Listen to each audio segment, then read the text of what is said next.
ओम शांति। आइए सुनते हैं 24 जुलाई 2024 की शिव बाबा की ज्ञान मुरली और ईश्वरीय महावाक्य। आज परमपिता परमात्मा भगवान शिव बाबा ने कहा, मेरे मीठे बच्चों, प्यारे बच्चों, मुझ एक बाप को तुम याद करो तो शांति धाम व सुख धाम की तुम्हें भी याद आएगी और तुम्हें सुख ही सुख होगा। तुम्हारा घर गृहस्थ में रहते हुए तुम बहुत सुखी रहोगे। भले घूमो फिरो, लेकिन बच्चों बुद्धि में ये 3 अक्षर जरूर याद रखो। खुशी का पारा चढ़ा रहेगा। इस दुख धाम को भूल जाना है। दुख धाम कौन? इस कलयुग में देखो बहुत मनुष्य आत्माओं पे तरह तरह के दुख हैं। अगर किसी के घर में कुछ दुख है, किसी के घर में कुछ है, किसी को बहुत ही सुख है तो भी उसको नींद नहीं आती चिंता के लिए, और किसी के पास धन नहीं है तो उसको धन का दुख है, हमारे पास धन नहीं है।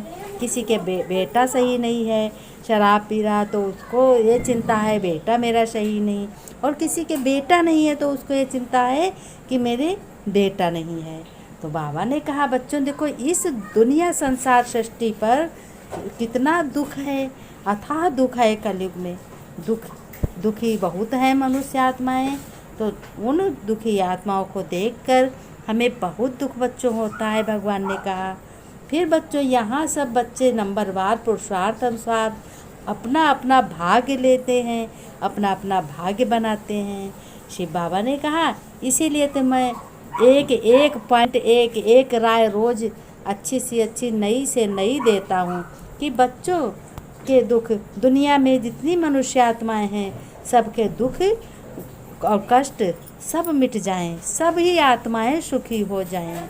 बाप कब चाहेंगे कि हमारे बच्चे सुखी ना हो? तो बाप कहते हैं, भगवान ने कहा, मीठे बच्चों, विश्व की बादशाही तुम्हारी जागीर है।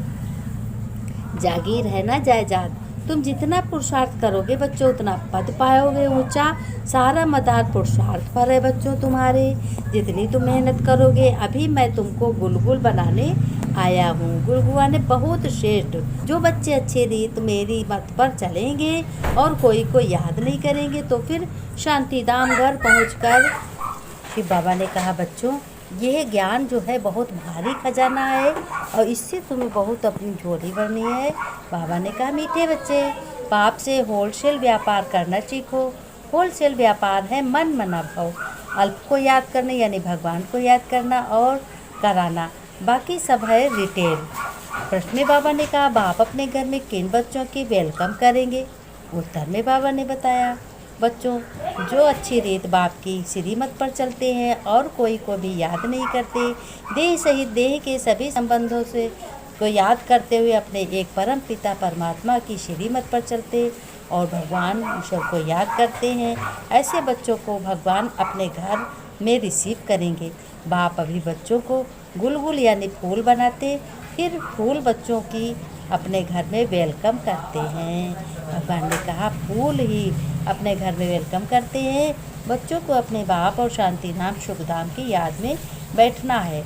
आत्मा को बाप को ही याद करना, इस दुखधाम कलयुग को भूल जाना है। बाप और बच्चों का यह है मीठा संबंध। इतना मीठा संबंध ईश्वर और बाप कोई हो नहीं सकता।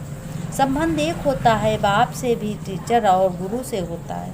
अरे यहाँ ये तीनों ही एक हैं, ये भी बुद्धि में याद रहे। खुशी की बात है ना, एक ही बाप मिला हुआ है जो बहुत सहज रास्ता बताते हैं। बाप को, शांति धाम और सुख धाम को याद करो। इन तीनों को तुम्हें बहुत प्यार से याद। बाबा ने कहा अपने घर गृहस्थ में रहते हुए भक्ति और ज्ञान दोनों चीज़ों को अपना यूज करना है, तभी तुम्हारे कर्म श्रेष्ठ होंगे। अविनाशी ज्ञान रतन 1-1 लाख रुपए के हैं। तुम पद्म पदम भाग्यशाली बनते हो बच्चों। बाप तो खुशी न खुशी दोनों से न्यारा है। साक्षी हो, ड्रामा देख रहे हैं, तुम पार्ट बजाते हो, मैं पार्ट बजाते भी साक्षी हूँ। भगवान शिव बाबा ने कहा जन्म मरण में नहीं आता हूँ मैं, और को तो कोई इनसे छूट नहीं सकता। मोक्ष मिल न सके, यह अनादि बना बनाया ड्रामा है। ये भी वंडरफुल है। छोटी सी आत्मा में सारा पार्ट भरा हुआ है। ये अविनाशी ड्रामा है बच्चों, कभी इस ड्रामा का विनाश नहीं होता है। बाबा ने धारणा में बताया कि तुम बच्चों को धारण क्या करना है। बाबा ने कहा धारणा में जैसे बाप बच्चों पर खुश हो जाते हैं, ऐसे तन मन धन सहित एक बार बाप पर पूरा कुर्बान जाकर 21 जन्मों का अधिकार लेना है भगवान से। बाप जो अविनाशी अनमोल खजाना देते हैं, यही ज्ञान उससे अपनी झोली सदा भरपूर रखनी है। सदा इसी खुशी व नशे में रहना है कि हम पद्मा पदम भाग्यशाली हैं। वरदान में बाबा ने कहा, ब्राह्मण जीवन की प्रॉपर्टी और पर्सनालिटी का अनुभव करने और कराने वाली विशेष आत्मा तुम बच्चों हो।